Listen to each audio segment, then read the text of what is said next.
You don't need another program to be successful. You need to change the way you think. So here's the deal.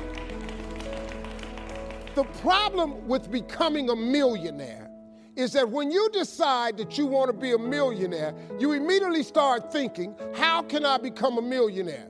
Well, that thought don't just pop into your head, so you get frustrated and you don't become a millionaire. And you start creating stuff like, well, I guess this wasn't the Lord's will, or as soon as I think of how I'm gonna make $1 million. You can't think of how to make $1 million. Stop. Do you know if you knew how to make $1 million, what's today, Tuesday? Wouldn't you make it by Friday? Would not you make it by Friday? But suppose I told you how you can become a millionaire with what you have.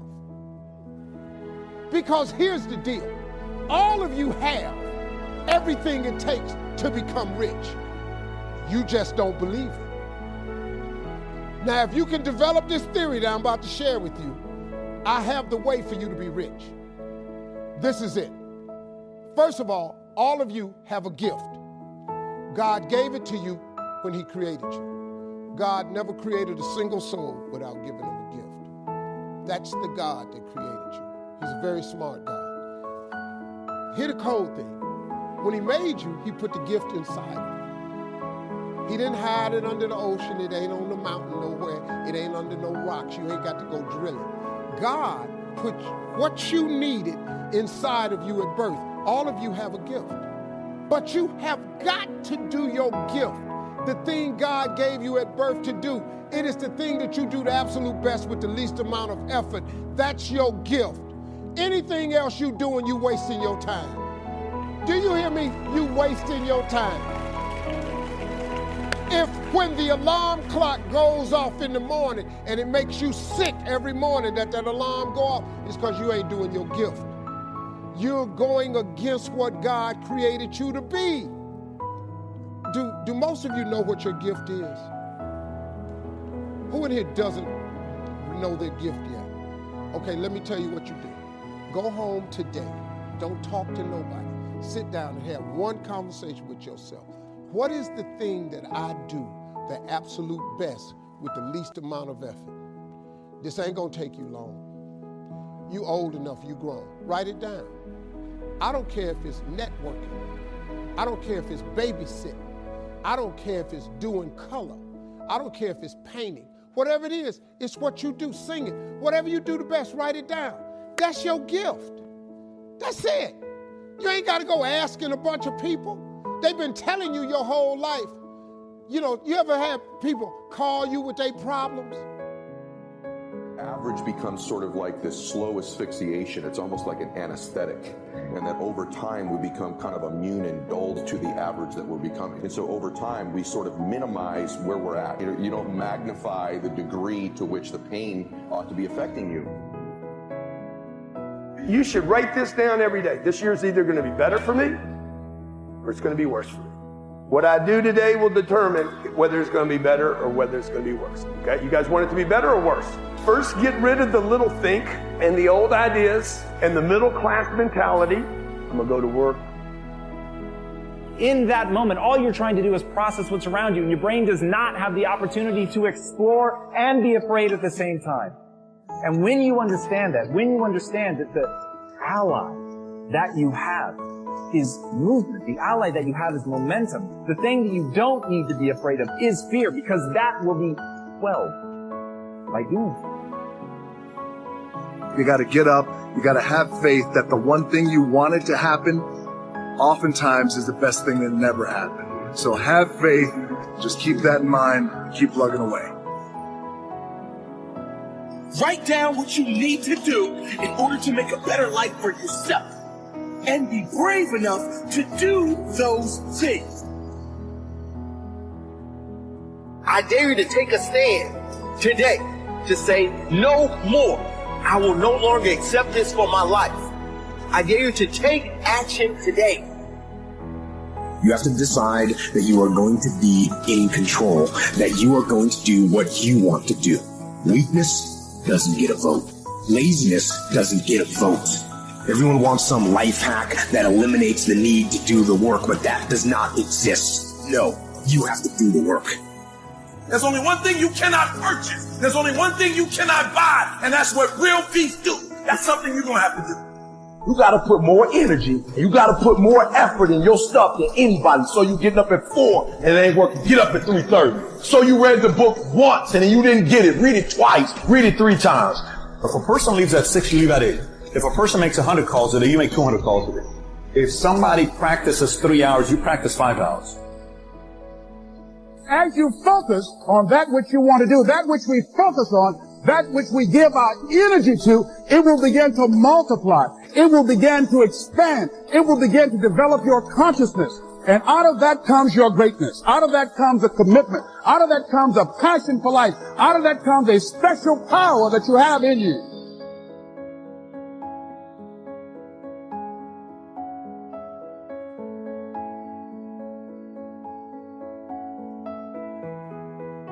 What happens is, literally in life, this is what stops most people from being successful. One of the things is that they would rather be comfortable than do what's required. Anytime you do something different, it's uncomfortable by its very nature. Now, most of you remember learning to drive a car. You were probably awkward. You know, you forgot to hit the clutch when you hit the brake. But after a couple months, you're there driving with your knee. You got a Big Mac in your left hand. You're breaking up a fight in the backseat with the kids with your right hand. No big deal. But you have to be willing to go through that awkward, uncomfortable stage.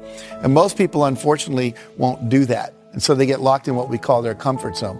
So what I want you to do is to realize that life is an experiment. You have lots of responses that are possible. And I'm going to teach you some of those new ones, perhaps, that you can apply to your success. So there's 3 kinds of responses. Number 1 is your behavior, what you do and say out loud. Number 2 is your thoughts. Number 3 is the images you hold in your head. Those are the only 3 things you have any control over in your life. What you say and do, the thoughts you think, and the imageries that you hold inside your head. So what happens here is when you say I can't, when you lie, when you focus on your failures instead of your successes, and when you surround yourself with people who are judgmental rather than encouraging and empowering, it actually has a physical effect on you. So that's how powerful thoughts are. We see that our thoughts affect us and other people's thoughts affect us. So we have to be very careful where we place ourselves and who we hang out with and who we surround ourselves with. So partly here, we've just done this thing. This is called a kinesiology demonstration. Kinesiology is a fancy term for muscle testing, all right? And one of the principles here is you have to eliminate the phrase I can't from your vocabulary. I can't, I wish I were able to, I'll try. Those are all ways of saying I'm not capable. And they're very insidious, and it's part of our culture. I actually teach people to wear a rubber band, and if they say something negative about themselves, they just snap themselves when they're aware of it. Not like to really hurt yourself, but just to raise your awareness. In my company, if anyone says I can't or we're not able to, we can't get that done by Friday, you know, they'd say something like, well, we'd need 8 people to do that. Well, great, call a temporary agency. It can be done by Friday. And if they'd say something negative, it cost them $1. We'd find them. We'd put it in a jar, and at the end of the month, we give it to charity. Well, we stopped doing that after a couple of years because no one was doing it anymore, because the culture shifted because of that focus. Henry Ford said, whether you think you can or think you can't, either way, you're right. Why is that? Because if you think you can, you will try. And if you try, you're probably going to pull it off. And if you think you can't, you won't. And if you don't try, then you're not going to get it done at all. Make sense? Okay. The 5 abilities. First, develop the ability to absorb. Part of the challenge here is, try to get it all, and taking notes and thinking about the notes you're taking. I know it's almost overload. I understand that, but the first key is to get it. I teach the kids in school. I mentioned in one of these other seminars, nothing worse than being stupid. So you got to gather up all the ideas you possibly can. You can sort through them later, discard what you're not going to use, refine, do whatever you want, but the first key is to get it, right? Nothing worse than being stupid. Being broke is bad, but being stupid is really bad.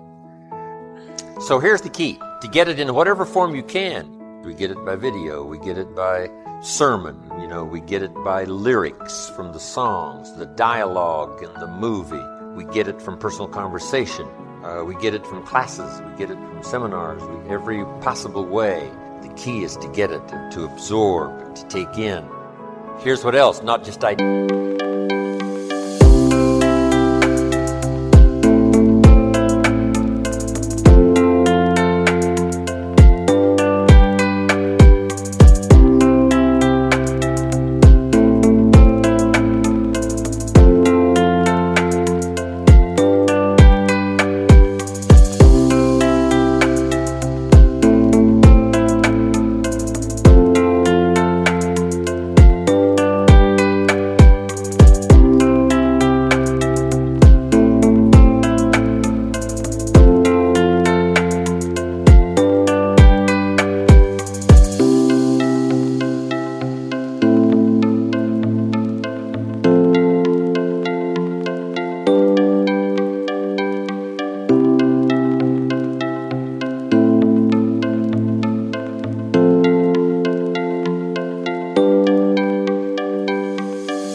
life itself.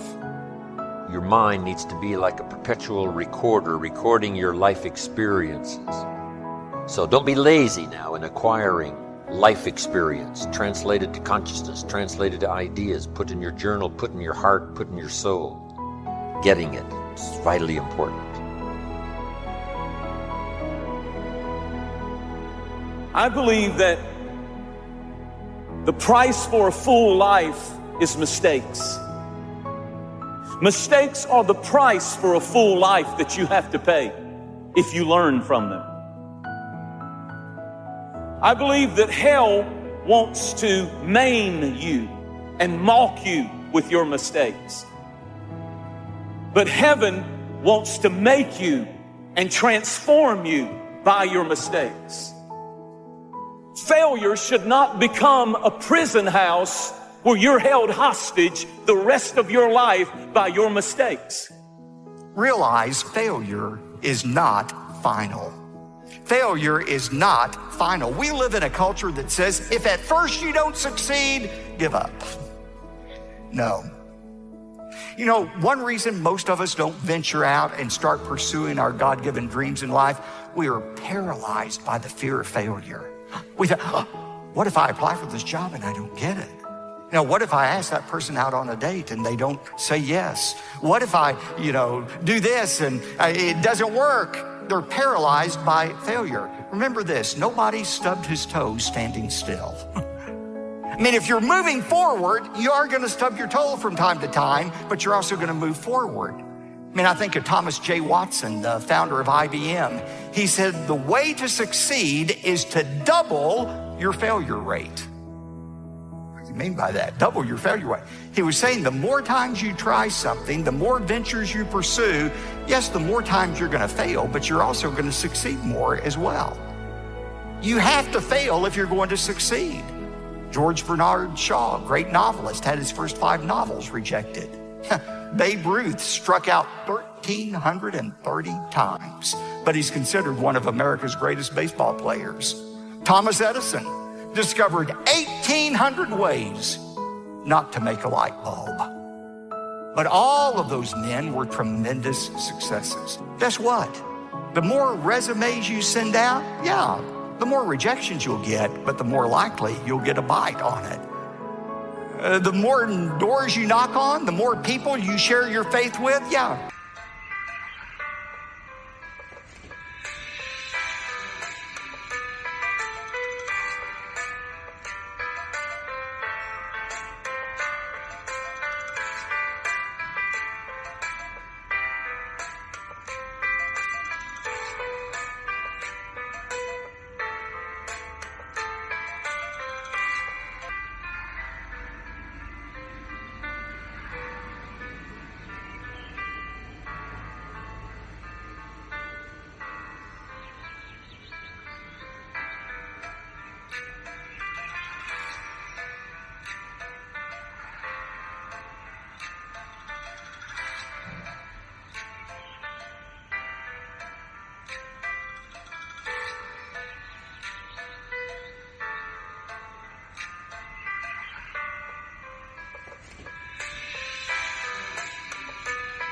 The more rejections you're going to have, not of you, but of Christ, but the more opportunities to lead people to Christ. That's why it is important that we understand that failure is not final. Dennis Waitley, in his book, Seeds of Greatness, says, winners work at doing things the majority of the population are not willing to do.